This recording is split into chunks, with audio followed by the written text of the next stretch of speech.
Good morning students. जैसे last class में मैंने बताया था what will be the formula for the uniaxial loading. जब यूनिएक्सियल लोडिंग एक्ट हो रहे कोई भी एलिमेंट पर, तब हम लोग कैसे फाइंड आउट करेंगे normal stress as well as shear stress on an oblique plane.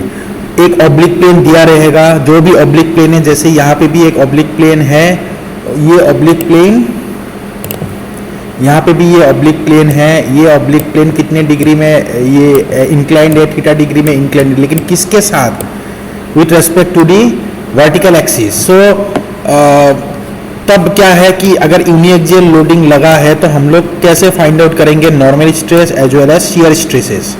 तो जैसे ये न्यूमेरिकल ले लेते हैं, पहले भी मैंने प्रीवियस क्लास में इनके फार्मूलाज के बारे में डिराइव किए थे, तो अभी मैं आज न्यूमेरिकल पढ़ाऊंगा आप लोगों को। तो let us say take an example, a metal block of 100 mm square cross sectional area carries an axial tensile load of 10 kN for a inclined plane at 30 degree with the direction of applied load. Calculate normal stress. क्या क्या calculate करना है, normal stress, shear stress and maximum shear stress. ठीक है, तो पहले तो हमें देखना है कि एंगल टेंसाइल लोड दे के रखा है जो कि P का वैल्यू है 10 kN और इंक्लाइंड 30 डिग्री किसके साथ है, direction of the applied load. इसका मतलब है जो एक्सियल प्लेन है इसका एंगल दे के रखा है with respect to the direction of applied load, ये 30 डिग्री दे के रखा है। तो हमें फाइंड आउट करना है ये थीटा। तो theta will be equal to the 90 degree minus, अगर मैं 90 डिग्री से 30 डिग्री माइनस करूंगा तो ये थीटा की वैल्यू आ जाएगा which will be equal to the 60 degree. तो 60 डिग्री हम लोग के पास थीटा की वैल्यू आ चुका है। उसके बाद नेक्स्ट में क्या करूंगा, सिग्मा एन की फॉर्मूला डायरेक्ट यूज करूंगा। Sigma N is equal to stress into the cos square theta. So stress given है 10 kN, सो 10 से मैंने 10⁻³ मल्टीप्लाई किया, न्यूटन में कन्वर्ट हो गए, बाई एरिया 100 mm गिवन है, into cos square 60 degree 25 megapascal हो गया है आपका नॉर्मल स्ट्रेस। शियर स्ट्रेस की क्या है वैल्यू, P/2 है साइन 2 थीटा।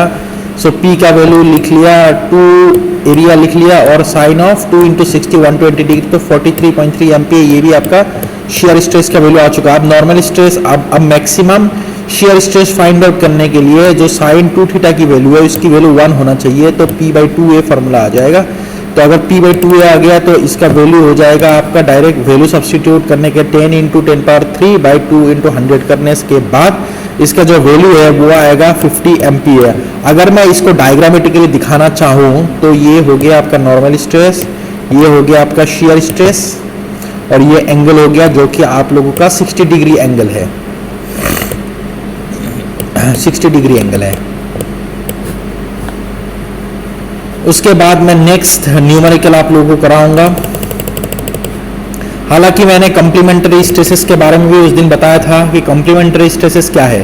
देखिए जो भी फॉर्मूला मैंने यूनिएक्सियल केसेस में लिखे थे सेम फॉर्मूला ही रहेगा, सिर्फ डिफरेंस ये है कि कॉम्प्लीमेंट्री स्ट्रेसेस में थीटा की जो वैल्यू होगा ना वो हमेशा थीटा प्लस 90 डिग्री होगा और उसी थीटा प्लस 90 को हम लोग एस्पेक्ट एंगल कहलाते हैं।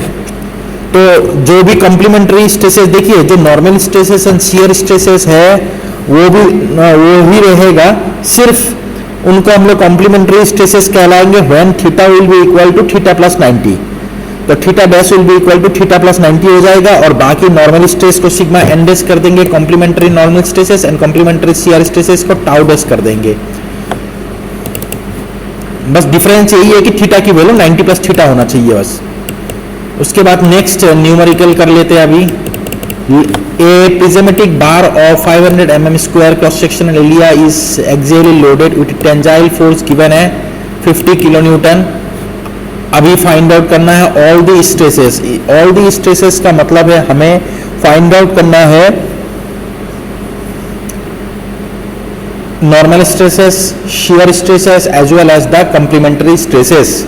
अगर नॉर्मल एंड शियर के बारे में निकालना है तो वो शो कर देगा कि you have to find out only the normal stress and shear stress, but यहाँ पे कहा गया है कि ऑल द स्ट्रेसेस हमें फाइंड आउट करना है। इसका मतलब है नॉर्मल स्ट्रेसेस भी फाइंड आउट करना है, शियर स्ट्रेसेस भी फाइंड आउट करना है एंड उसके साथ हमें कॉम्प्लीमेंट्री स्ट्रेसेस भी फाइंड आउट करना है जो कि कॉम्प्लीमेंट्री नॉर्मल स्ट्रेसेस है एंड कॉम्प्लीमेंट्री शियर स्ट्रेस है। और इंक्लिनेशन क्या दे के रखा है, 30 degree incline to the vertical plane, जो कि ये एंगल है वर्टिकल के साथ। तो ओके, इट्स ओके, ये या तो ये एंगल या तो ये एंगल, दोनों सेम ही एंगल है with respect to the vertical है, तो दोनों एंगल मतलब 30, मतलब यहाँ पे हम लोग की थीटा की वैल्यू जो है वो 30 डिग्री होगा। एरिया गिवन है, टेंजाइल फोर्स गिवन है, डायरेक्ट फार्मूला यूज करेंगे, P by A cos square theta 50 into 10⁻³ by 500 into cos square 30, 75 MP ये वैल्यू आ रहा है। Next shear stress find out करेंगे, P/2 है साइन 2 थीटा, सो P का वैल्यू सब्सटीट्यूट कर दिया, 2 एरिया कर दिया इंटू साइन ऑफ 2 इंटू 30 कर दिया, सो पॉजिटिव ये वैल्यू भी आ रहा है, सो क्लॉकवाइज हो गया।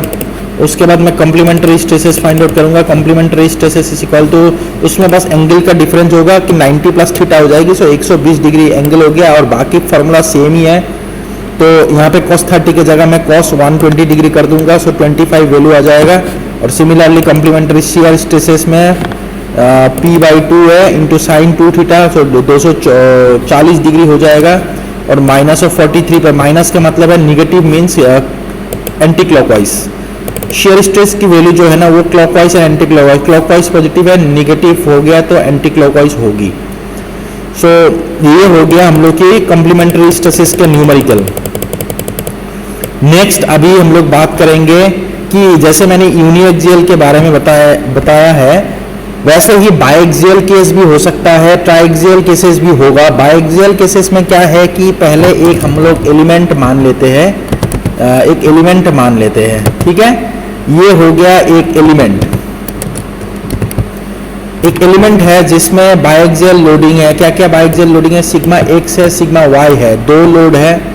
Similarly oblique plane at an angle of theta with respect to vertical, हमें फाइंड आउट करना है सिग्मा n और tau, normal stress and shear stress. तो इसकी फॉर्मूला क्या है, डायरेक्ट फार्मूला है, कोई डिराइवेशन नहीं है हम लोग का सिलेबस में, तो डायरेक्ट फार्मूला में जाएंगे। Sigma n will be equal to sigma x plus sigma y/2 plus sigma x minus of sigma y/2 into the cos 2 theta, and shear stress की फॉर्मूला है आपका, shear stress is equal to sigma x minus of sigma y divided by 2 into the sine 2 theta. लेकिन ये जो दो formula है दोनों में maximum value and minimum value आ सकता है। मैक्सिमम वैल्यू कब आएगा, नॉर्मल स्ट्रेस वाले फॉर्मूले में, मतलब मैक्सिमम नॉर्मल स्ट्रेस कब होगा, whenever cos 2 theta will become 1 cos 2 theta 1 कब होगा, whenever theta will be equal to, whenever theta will be equal to 0 degree. So cos 0 का मतलब है 1 वैल्यू आ जाएगा। अब 0 डिग्री आने के लिए मतलब क्या होगा कि थीटा का वैल्यू अगर 0 है तो मैक्सिमम वैल्यू आएगा, और मिनिमम कब आएगा, जब ये वैल्यू 0 हो जाएगा। अब 0 कब होगा, जब ये cos 2 थीटा 90 बन जाएगा। अब 90 बनने के लिए थीटा की वैल्यू हो जाएगी 45 डिग्री या π/2 डिग्री।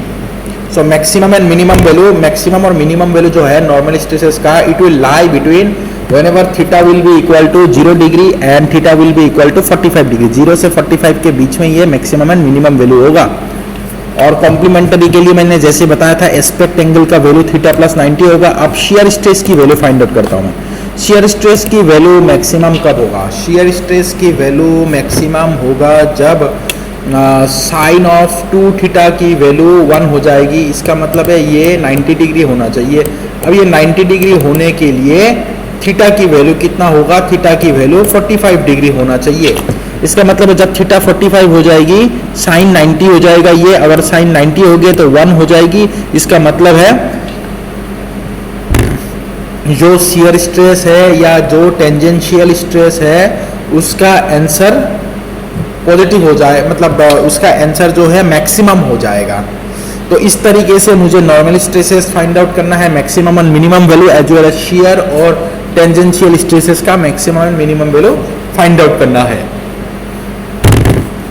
और कॉम्प्लीमेंट्री स्ट्रेसेस में जैसे मैंने बताया कि कॉम्प्लीमेंट्री स्ट्रेसेस में थीटा की वैल्यू जो है वो थीटा डैश जो कि एस्पेक्ट एंगल होता है उसमें aspect angle will be equal to the theta plus 90 degree होगा।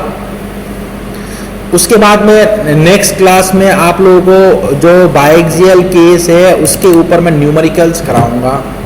That's all for today, thank you.